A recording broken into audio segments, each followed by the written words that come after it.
been dropping singles this whole year leading up to this album. Like I had it. I recorded it last winter, at least the bulk of it I had done.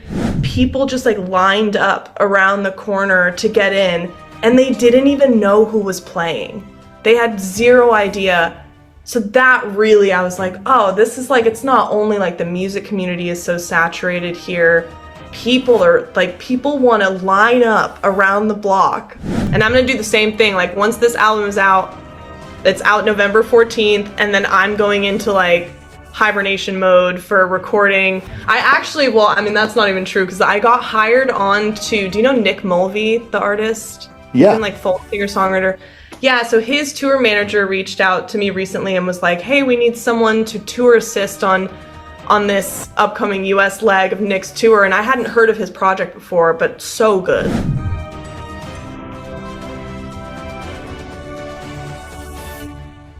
All right, welcome to another episode of In the Chair. Today we are in the chair with currently Nashville-based Danielle Moreland-Ochoa. Danielle, thank you for joining.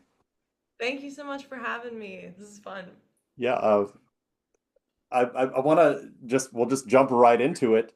I guess for people who aren't familiar with your music, if you could just kind of tell us who is Danielle, Yeah. your background, So just a little bit. so my artist name, right now I'm releasing music under the artist name Your Friend Juniper. And that's kind of been my most like official artist project. I had like a variation of it before when I was playing around where I was just called Juniper. And as I started to form my sound, I kind of landed on Your Friend Juniper. And the name really does speak for itself. I really want my music to be like a friend to people because I think my big push, even, starting out in very heavily in musical theater, like that's my entire background was classical and musical theater. But as both my parents had great musical taste, and so I grew up hearing a lot of different things. And as I got older, I started learning guitar and was like, wow, like musicians have really played a role in the world. Like the music is so powerful. And so going to school, I started songwriting for myself. And when I was developing my sound, that is really where it hit home for me. It was like, wow, music was always like medicine for me. So I really want my songs to feel like buddies and pals. Like, oh, I'm in a hard time, like I want to turn to this Your Friend Juniper song, and I really want my project to feel like that as well. But yeah, that's kind of like the short little history of Your Friend Juniper. But yeah, I'm currently based in Nashville, and releasing music under Your Friend Juniper. Yeah, that's just Yeah. we followed each other on Instagram, and just Yeah. the notification of your friend Juniper just started following you. It's just so positive. It just radiates Nice. positivity. Uh, Slam. no, Okay. I think that's it introduces you just by the name. I think that's pretty cool. Yeah. That's good. I would like to touch a little bit. So you went to Berklee. Uh, Yeah. uh, so my parents actually, but I had a sister who went to school in Boston, and Okay. they were at a restaurant, and their server, uh, I don't know, my parents talk a lot, but the server mentioned that she was studying percussion at Berklee, and Okay. so they're like, oh, our son is a drummer, and at the time I Yeah. was looking at Berklee, and so they Yeah. said, well, what is it like? How do you like it?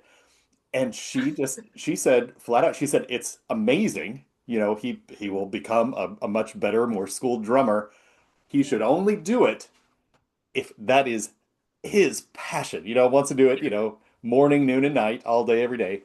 Yeah. And it kind of made me decide not to do it. I decided, even though I've been in bands and stuff, it's like, Yeah. man, I don't know if I want to go all in like that.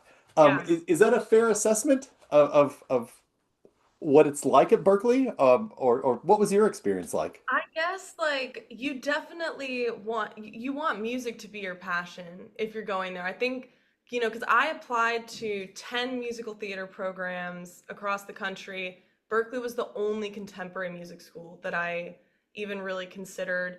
And when I got in, I thought, oh, this is going to be a great way for me to immerse myself in just music. Because a lot of the musical theater programs, you had to do like 1 or 2 years of classical study before you could really jump into anything. And I was like, oh, I did that for like 5 years. I've done classical. And so, I mean, I majored in professional music. So I actually got to have kind of this umbrella degree, and I chose songwriting and performance as my concentrations, which I'm really glad that I did. So I had access to things, right? Like I had some music business courses, music law. I think like you definitely want to be someone who wants to completely immerse yourself in just the world of music alone. Because there were students there who it's like, you have to have some kind of like instrument to get in, right? You have to play something or sing. But a lot of students were coming there just to study music business because they wanted to be artist managers or do A&R or something like that. And so I would say that, yeah, I mean, it was rigorous. Like it was every day, all day was just music and conducting, and like, you were totally immersed, but I loved it. And Boston was such a great city Yeah, to yeah. go to school in, I'll say. So yeah, fair assessment for sure. Um, so I was actually reading the interview with you on I have it open now on Yeah, canvasrebel.com. It's great, super informative. And so I didn't want to talk about a lot of the things that are there because you've already talked about them. But awesome. um, Yeah. I mean, so you've lived in Boston and Nashville and Mhm. LA and Austin. Like you've lived in Yeah. all the US music cities. Yeah, as well as living, because I moved from, when I was like 13, we moved from Austin to Salem, Oregon, which is like 45 minutes south of Portland. Yeah. So I also had like huge music influence from Portland. I've gigged there a bit, but I want to go back because Portland audiences are so cool. And like Austin, I did South by a few times, but I know there's so much there. And like I love Austin, I love Texas and miss it all the time. And so yeah, so I feel like yeah, I've bopped around, but I kind of like that. Like I really want to live everywhere. Maybe not New York. I'll visit. I'll visit New York. Maybe I won't live there. New York, I feel like New York is a challenge. Kind of like Yeah, you have to want to be at Berklee who knows? in Who music knows if school. you thrive? Everybody who lives in New York wants to be there because Yeah, you otherwise, have to. yeah, it's a lot easier to live in anywhere Yeah, else. Um, yeah, well, cool. Let's go ahead and talk a little bit about your new single yeah. is Am I Am from the forthcoming album Sonder. Mhm. Um, what tell me a little bit about this album, sort of the what went into the writing of it, and Yeah. kind of what inspired this period for this album. Ah, so the album's titled Sonder, and it's a concept that I've had with me for a long time. The word Sonder is I always get this word wrong, a neologism. So it's like a newly coined term, and it was coined by this author, John Coeg, I think, or John, it's like a similar last name to yours, even I remember. I was thinking that. But he wrote this book and coined the term Sonder, and it meant the realization that everyone around you was the main character of their own story. It was kind of like living the same complexity that you are, and that you're just like a tiny little character in their story. And Huh. I remember when I first found it, I think I was just researching, or heard maybe like a speaker say it or read it somewhere. But I remember when I found it, I was like, oh, there's a word for that. Oh, that's so amazing. Because I used to be, I love people watching. I think a lot of people do. Like when you're in traffic or in the airport, you can kind of just like observe all of these lives going by. And I used to really think about that, like, whoa, I'm just somebody they walked by, maybe they didn't even look at me, and they're like off. I wonder where they're going. I wonder like what their morning was like and what their favorite coffee is. Like I used to always really think about those things. So Sonder really came together because I think a lot of my music reflects that. So I love writing about even the idea of like really factoring in the story of someone else as them being the main character. And I think I think it helped me to really like grow even more empathy for other people because we don't often think about other people's lives like on the other side of the world. Mhm. And I've been lucky enough to travel to some really cool places. And I've seen a lot of things I think that caused me to Sonder on a level that was like, wow, I'm really like I've really got it good. I've really my life is really, pretty even though like I, worry about money and worry about all these things. I think it helps to put I always think Sonder like helps it to put it in perspective. And so this was like really out of that concept. So all these songs were very born out of that idea. And there's a little bit of me in there, like there's a love song and Am I Am is like my Dear Diary song. And this is the last single. And it literally came out of me writing down in my journal like a thought loop I was having after some kind of social interaction. I was like, man, was I talking way too much? And am I this and am I this? And you always think you're really alone in that, but like as I've talked to people, especially since releasing the song, so common. Like people wonder where they stand with other people a lot and like ask themselves who they are. And then the chorus is kind of like me, I'm like talking to myself, and then the other me is going, I don't have the heart to tell you. Like you're asking yourself all these questions. So there was a little bit of like, a little chuckle in there. Kind of the chorus is my little way of like kind of chuckling at the idea. But yeah, so I have like little bits of me in there, but it is mainly about, yeah, just like thinking about the complexity of other people, that they're experiencing things like you are, which just like, it seems simple, but it really blew my mind, That's Yeah. incredible. I was an English major and I love etymologies. And so when you said that the Yes, album, yes, yes, yes. yeah, when you said the album's name was Sonder, my first thought was, what word is that? I Yeah. wasn't familiar with that. Uh, so we have a little That's English cool. language lesson. Yeah. No, I think it's so cool. And not a lot of people know it. Like I ask audiences all the time, like, when I'm telling them about the album, I'm like, hey, do you know Sonder? And a lot of people don't know the word. So yeah, so I'm happy to spread that because I think everyone should know Sonder.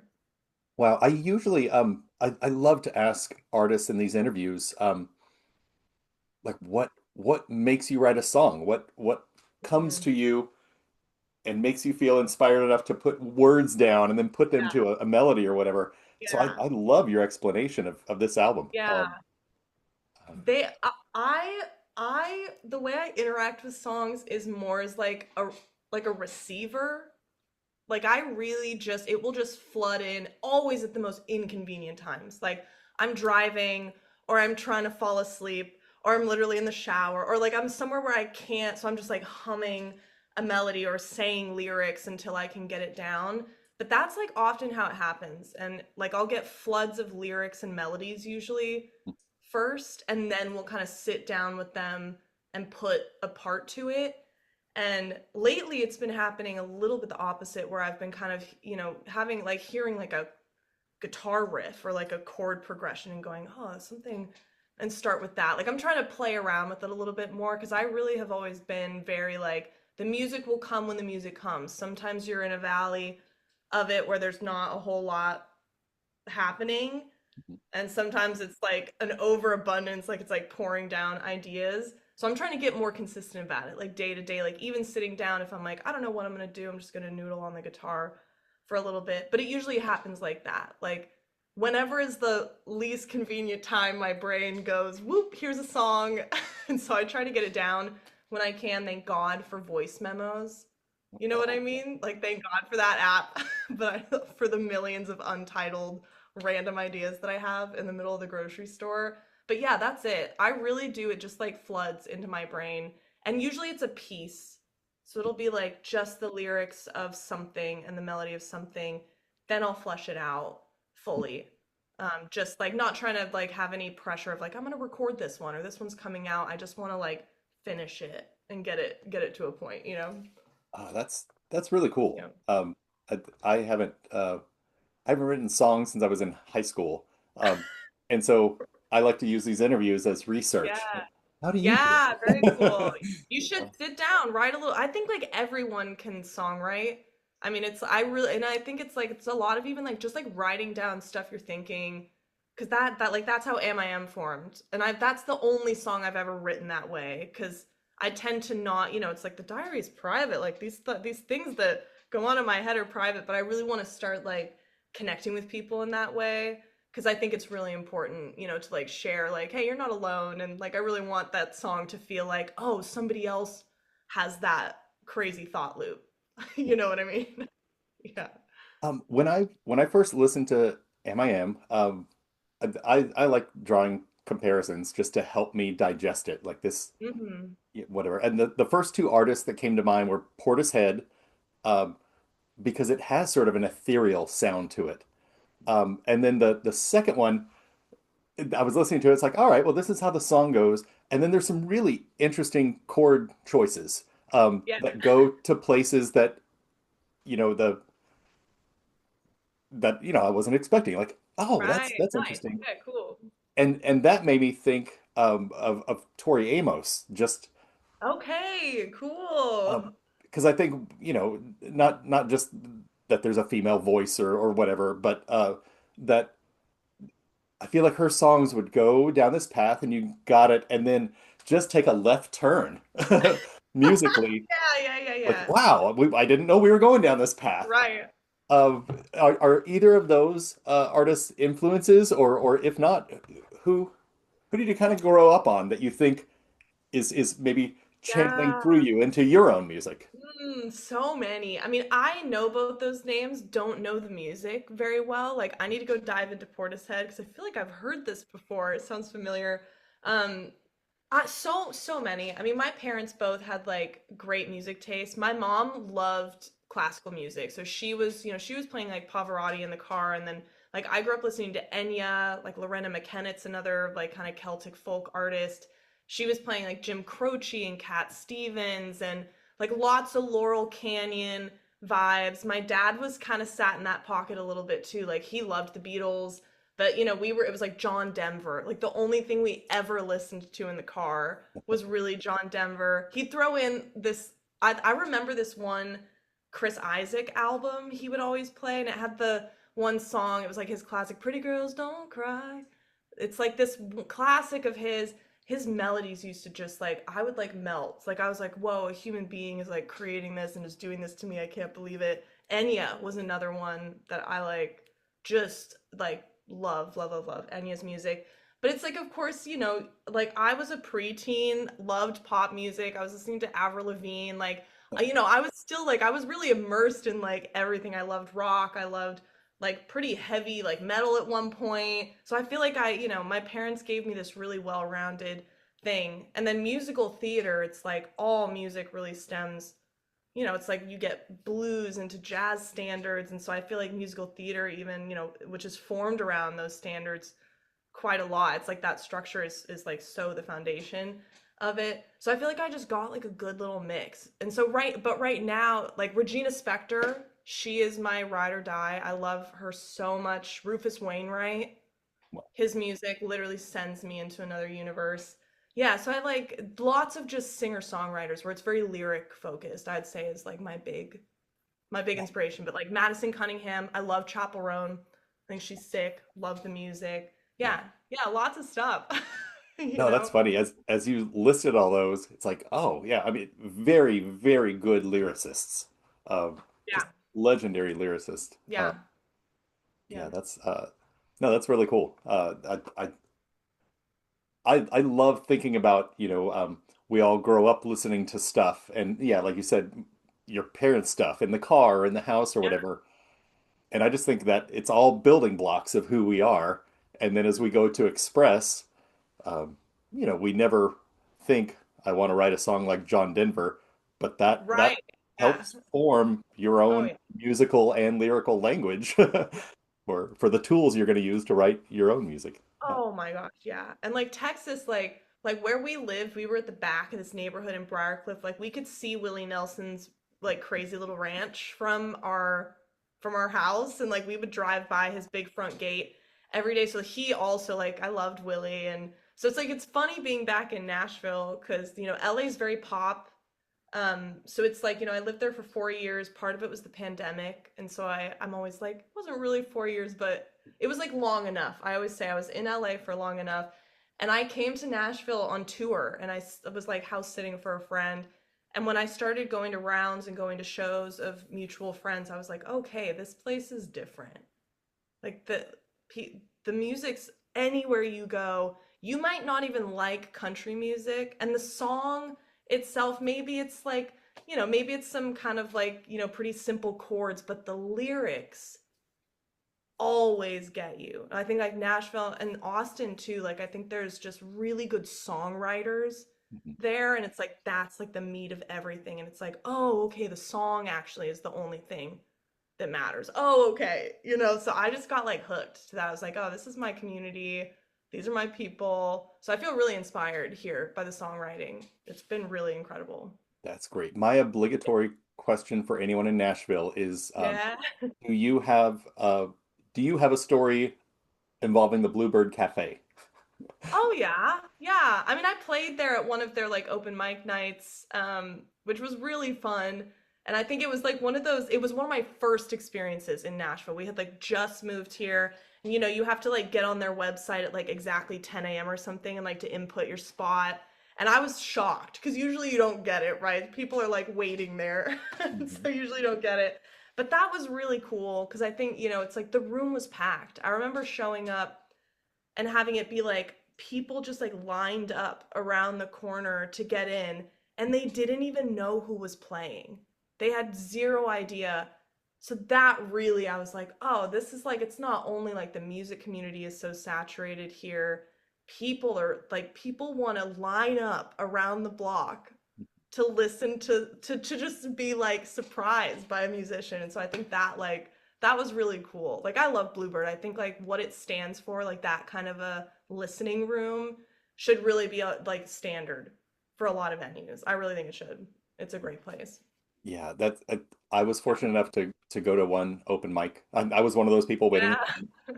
Um, and the first songwriter performed their song, and I just thought that's one of the best songs I've ever heard. Just so powerful and personal about Yeah. a topic that I thought, wow, I don't think I've ever heard a song written that way, and it Yeah. affected me so powerfully. And then the next person went, same thing. Like I was blown away. Like, wow, well, why isn't that person And then the next one, Yeah. there were no misses. Um, there and there were some younger participants and some older ones and men and women. Just it was such a palette of performers, Yeah. and it was just there were no swings and misses. Like Yeah. it was all home So, run. so talented, like so many talented people here. It's humbling and inspiring in like a collective way. But yeah, I've met so many great people here, and I think it's like coming out of Berklee, everybody went to New York, LA, or came to Nashville. Those were like the three main cities that people hit. And so like when I first got here, like so many people I already knew from school, and then like I was meeting all these people every day that were like, oh, I also just moved from LA, and I was like, oh, here we come, y'all, you know what I mean? But it feels really familiar and comfortable. Like my grandparents lived in Crossville my whole life, and so we were flying into Nashville and driving out, and so it's like the smells. I'm like, oh, I know these smells, and the season changes. I'm like, oh, this feels really familiar. So it's been really lovely. Like I really dig it here a lot. Wow. Do you have we've hit on cities. Are there some cities in your targets like the next 5, 10 years? Like, oh man, I mean, Chicago has, it is I great. want to hit so many places. London is like a dream place for me. I've spent a lot of time there. My partner is from the UK and has family in London. And so, I've lived there for pockets of time, like over the last few years. And London's just cool. Like the music scene there is just really cool. And I think you then have access to so much. Like you can be in Paris in 2 hours on the train, So I think like really want to spend time in London.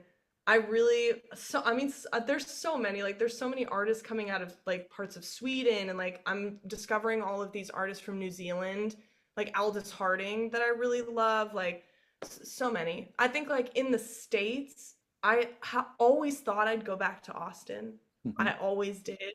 Like, but I'm somebody who wants to hop around. Like, I'd love to spend some time in Austin. I'd love to live in Portland for a period of time if I can.